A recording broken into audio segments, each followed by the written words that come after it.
আমার এই ছোট্ট বেবিটাকে নিয়ে সারাটা দিন কিভাবে কাটাই সেটাই তোমাদের সাথে শেয়ার করব।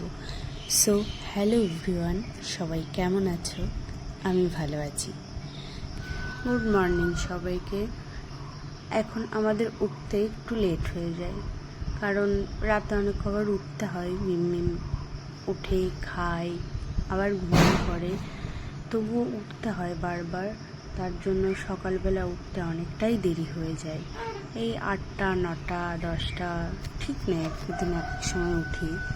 তো আজ উঠে সবার প্রথমে মিমকে ওর পাপানের কাছে দিয়েছি, কারণ ওকে নিয়ে কোনো কাজই করা যায় না। ছোট না, কোলে নিয়ে কোনো কিছু করতে পারি না বা হয়ও না। তো ওর পাপানের কাছে দিয়ে আমি বিছানাটা গুছিয়ে নিচ্ছিলাম।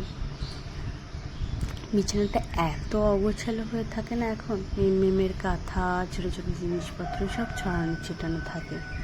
যতই গুছিয়ে রাখি না কেন, কোনো কিছুই যেন গোছানো থাকে না।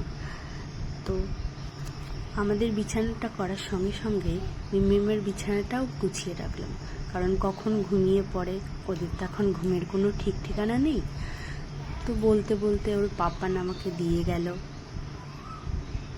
বলল খিদে পেয়েছে, তো আমি খাইয়ে দিলাম। খাওয়ানোর পরে ঘুমিয়ে পড়ল।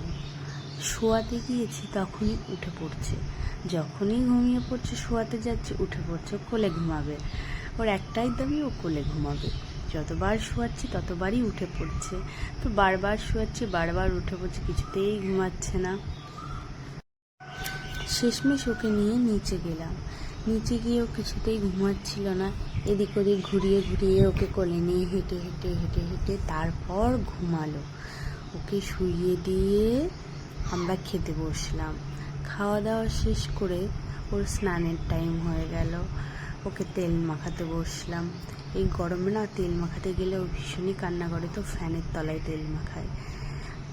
আসলে তেল না মাখালে বাচ্চাদের ভালো লাগে না। একটু তেল জল ভালো করে মাখিয়ে স্নান করাতে হবে, তবেই না ভালো হবে। তো তেল মাখিয়ে ওকে স্নান করিয়ে দিয়ে খাইয়ে দিয়ে ওর ঠাম্মির কাছে দিয়ে আমিও ওর কাঁথা কাপড়গুলো ধুয়ে স্নান করে নিলাম। কাঁথা কাপড়গুলো বারান্দাতেই নেড়ে দিয়ে হাওয়া লাগে, শুকিয়ে যায়। সন্ধ্যাবেলা দাদা বৌদি আর বৈভব এসেছিল মিমকে দেখতে। দেখো কত সুন্দর আদর করছে বুনুকে দাদা। তারপর কতগুলো লিচু নিয়ে এসেছিল, সেটাই খাচ্ছিলাম বসে বসে। রাত্রেবেলা মিমকে দোলনায় দোল দিলেও থাকে না, এইভাবে গাড়ি চালালেও দিব্যি ঘুমিয়ে পড়ে। তো আজকের মতন গুড নাইট, টাটা সবাইকে, ভালো থেকো, দেখা হবে নেক্সট ভিডিওতে।